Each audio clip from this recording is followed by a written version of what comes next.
Hello everybody, my name is Jeremy, and in this video I'm going to be covering the patient assessment process from scene size up all the way through secondary assessment.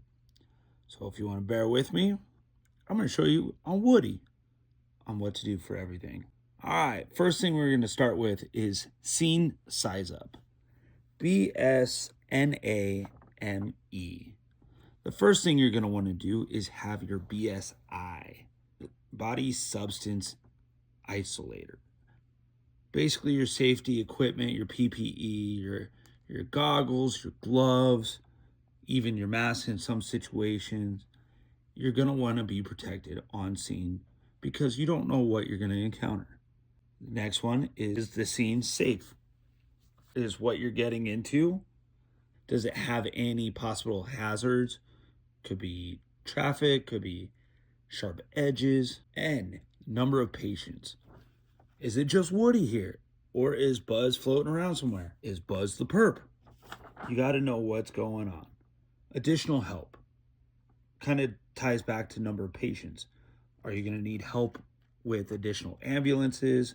Could be fire. It could be a crime scene. Do you need the police department? You never know. M is the mechanism of injury. Is it shortness of breath? A gunshot wound? Could it be a heart attack? It could be anything. Depends on the severity of the mechanism of injury. E, evaluate for C-spine. I mean, Woody here? Yeah. He might need something. He's a little all over the place. Say Woody fell 12 feet off a ladder and he's just laying there unconscious. Yeah, you're definitely gonna assess for a C-spine. Take care of the guy. Well, we got scene size up covered.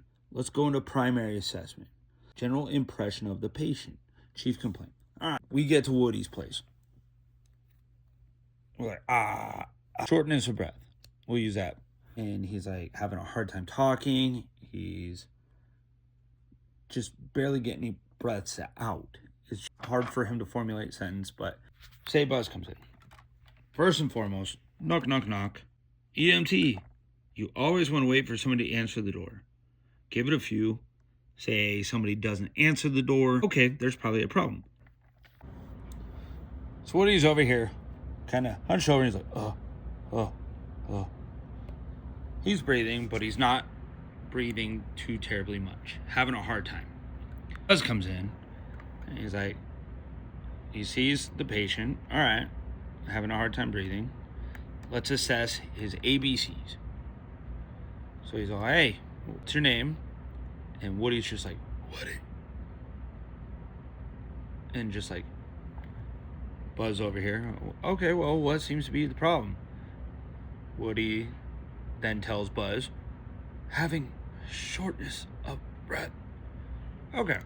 The thing we're gonna assess is also his level of consciousness. AVPU. Is he alert, verbal, in pain, or unresponsive? So with the shortness of breath, clearly he's not unresponsive. We're not detecting any pain. He's verbal, but not full sentences. So basically, he is responding to my questions. He's alert. Is his airway good? Is he breathing? Is there circulation? So Buzz can come in while he's talking to him, check his pulse. At the same time, kind of feeling his skin tone.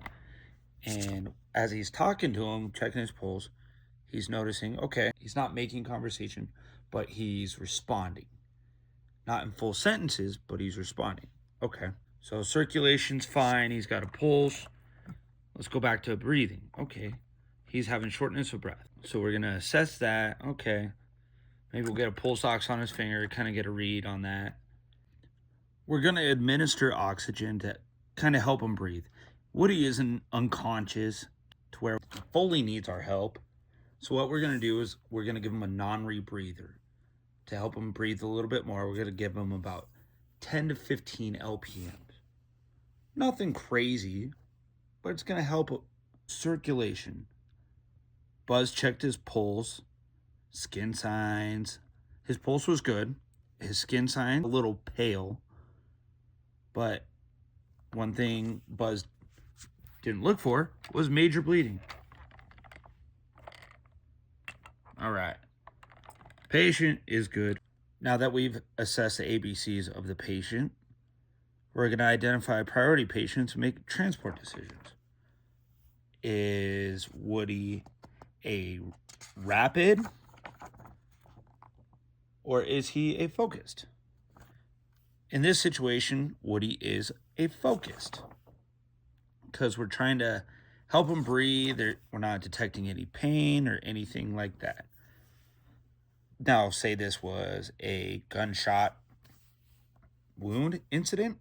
Oh, yeah, that's going to be a rapid because the thing is, the mechanism of injury is a gunshot wound, and we're going to want to take care of that ASAP. All right, so we give Woody some oxygen. We're helping him out, kind of coming to a little bit more. We're going to do a few other things. We're going to do OPQRST and sample. History, vitals, and physical exam.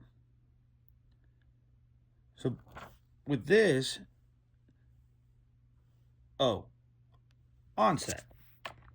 Woody's going to ask, when did you start feeling this way? Oh, about 30 minutes ago. Okay, so he's been having shortness of breath for about 30 minutes. P is for provocation. Say Buzz is pushing on Woody's chest. Does that help it or make it worse? And he's like, oh, it makes it worse. Next is quality. Is it sharp? Is it dull pain? We need to figure that part out. R is for radiation. Does it shortness of breath? Does it affect any other pain where it spreads? Is it the whole chest? S is for severity. How bad does it hurt? Is it on a scale of 0 to 10? And Woody's all, oh, it's a 10. Buzz is all, is it a 10 out of 10 or is it a 10 out of 100? Oh, 10 out of 100. Okay, so not that bad. T is for time. How long has it been present? In this case, 30 minutes. With OPQRST, it kind of ties in with sample. You're kind of looking for signs and symptoms. Going to ask if there's any allergies or anything that would cause shortness of breath for him. What medications is he on? Is he taking anything for just in his everyday life? We're going to ask past medical history to see if this is an ongoing thing with shortness of breath. L, last oral intake.